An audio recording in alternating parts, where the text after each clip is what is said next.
Bom, e um pedido de vista manteve indefinido o desfecho do processo ético-disciplinar movido pela OAB de São Paulo contra o jurista Ives Gandra Martins, acusado de suposta incitação ao golpe. A análise de um recurso que contesta a decisão do Tribunal de Ética de arquivar o caso foi interrompida temporariamente nesta quarta-feira, depois de um conselheiro solicitar um prazo adicional para avaliação. Ives Gandra passou a responder a um processo ético-disciplinar depois de investigações da Polícia Federal identificarem no celular de Mauro Cid registros com declarações do jurista sobre possíveis intervenções militares. Em publicação na Rede X, Ângela Gandra, filha do jurista, criticou o caso. Abre aspas. Meu pai precisou apresentar defesa novamente, sustentando oralmente na OAB Paulista aos 90 anos, recuperando-se de um infarto e com 66 anos de advocacia por um texto escrito em 1988. A obsessão está anulando por completo a realização da justiça, fecho aspas, para Ângela Gandra. Ana, a gente acompanhou, trouxe aí a manifestação da filha do doutor Ives Gandra Martins, e vale lembrar que esse é um caso que foi apresentado, os autores dessa representação no Conselho de Ética da OAB aqui de São Paulo são a Associação Brasileira de Imprensa, a ABI, que é chefiada pelo PSOL, e o Movimento Nacional dos Direitos Humanos. São essas duas entidades que entraram com essa representação, são as autoras dessa representação perante a OAB de São Paulo. Eu conversei com o doutor Ives hoje mais cedo, Ana, e ontem ele, aos 90 anos, participou da sustentação oral. Ele fez questão de pessoalmente fazer a sua defesa, já tem um voto favorável e agora tem um outro conselheiro, é um conselho formado por 5 integrantes, que pediu vista, pediu mais tempo para analisar esse recurso, esse embargo de declaração dessas duas entidades. Que tristeza essa história, Paula, porque nós não estamos falando apenas de um senhor de 90 anos que fez a sua sustentação oral, mas nós estamos falando de um homem muito correto e que colaborou bastante para a vida jurídica no Brasil e que, diante de tempos tão sombrios como estes que estamos vivendo, não se acovardou. Ele está constantemente no Instagram dele, fazendo vídeos, discordando dos ministros, com educação, com respeito. Olha, Paula, se isso que aconteceu com o doutor Ives não alarmar mais ainda as pessoas que continuam caladas, juristas, advogados, como o Piotr fala, aqueles que assinaram a cartinha pela democracia, onde está essa gente? Porque uma coisa é você discordar de uma opinião política sobre economia, uma opinião política sobre algum debate no Congresso, alguma legislação, aborto, drogas, o que quer que seja, reformas. Agora, colocar uma pessoa do caráter, da estirpe do Dr. Ives Gandra Martins nesse caldeirão de narrativas porcas, porque não tem outra palavra. São narrativas porcas, ativismo puro da pior qualidade. Simplesmente porque ele analisou a Constituição em um artigo em 1988. Então, Paula, é difícil.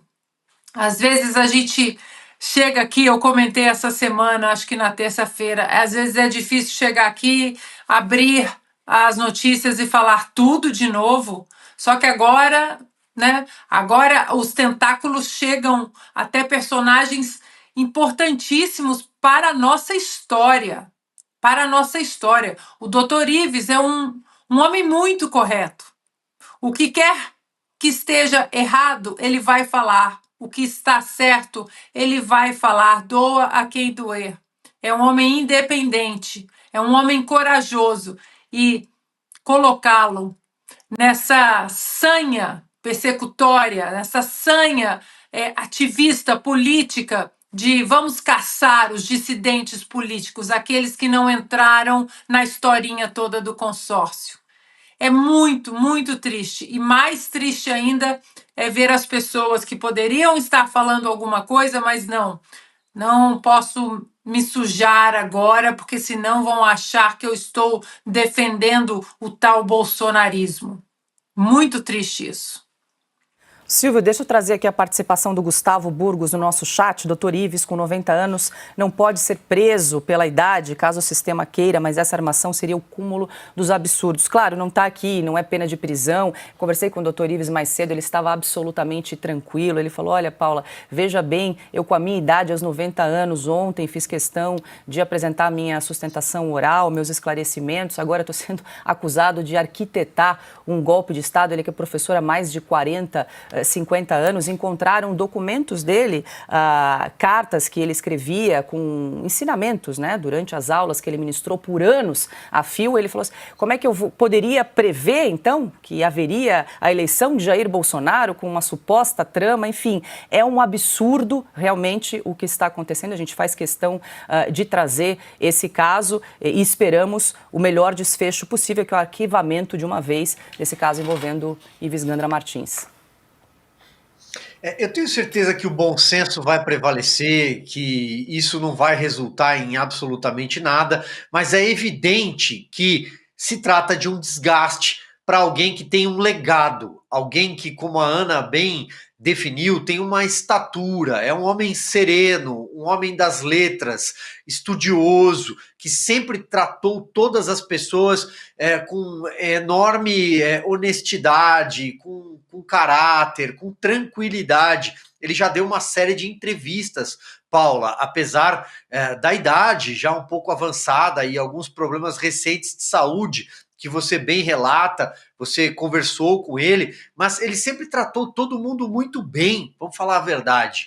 E é uma referência, aliás, sempre que ele falou nas entrevistas aqui no S Sem Filtro sobre, por exemplo, o ministro Alexandre de Moraes, ele sempre foi muito zeloso. Olha, eu discordo de determinada afirmação, discordo de determinada decisão, mas respeitosamente, e cita livros, cita o passado do ministro Alexandre de Moraes como um constitucionalista. Então é um grande absurdo isso que nós estamos vendo. É uma vergonha, inclusive, para a advocacia, para a Ordem dos Advogados do Brasil, ter de colocar uma pessoa da estatura do Ives Gandra mediante a um constrangimento desse tamanho. Mas eu tenho convicção de que tudo terminará bem, porque as coisas voltam no lugar. Esses lampejos que a gente está assistindo, esses terremotos, muitas vezes, são passageiros, fazem parte da história, e o Dr. Ives tem uma história honrada que não será maculada por esse tipo de coisa. Augusto. O doutor Ives é um homem tranquilo, até demais, né? Polido, gentil, porque se ele encarnasse um Sobral Pinto, esses caras iam levar pela proa, esses da OAB, São Paulo, iam levar pela proa uma daquelas cartas que ele endereçava ao Sobral Pinto, e o doutor Ives tem estatura, por isso, estatura moral, não é pela idade, não é por quem ele é, pelo seu trabalho, pela independência, pelo exemplo que ele dá para os jovens advogados, tratando como moleques. Moleques, isso é uma molecagem, ou molequeira, preferia o Antônio Carlos Magalhães. Coisa de moleque, de gente que não sabe, não entende de direito, não entende de dignidade, não sabe identificar um homem de bem, como o doutor Ives, não sabe separar, né, um advogado que está lutando aqui de maneira oportunista para aparecer, de um professor que só esclareceu situações. Foi ele que explicou que apesar da surdez esperta do Supremo, o doutor Ives sempre insistiu em dizer que não podem ser punidos deputados e senadores por quaisquer opiniões, palavras e votos. E dizia isso com a autoridade de quem tinha participado da redação desse trecho da Constituição quando a Constituição foi montada no Congresso. Ele estava lá, ele participou, ele ajudou a escolher a palavra correta e ignorada pelo Supremo, que é quaisquer opiniões, palavras e votos. Quando ele interpretou outros artigos da Constituição, ele o fez com a mesma autoridade. Agora, vem esses outros aí, puxa-sacos, oportunistas, né, que esquecem uma frase que um advogado de ontem repetiu, não me recordo agora qual deles foi, mas para ser advogado é preciso coragem. É preciso para ser um advogado como Sobral Pinto ou como Dr. Ives. Para ser essa turma da OAB, qualquer chicaneiro serve.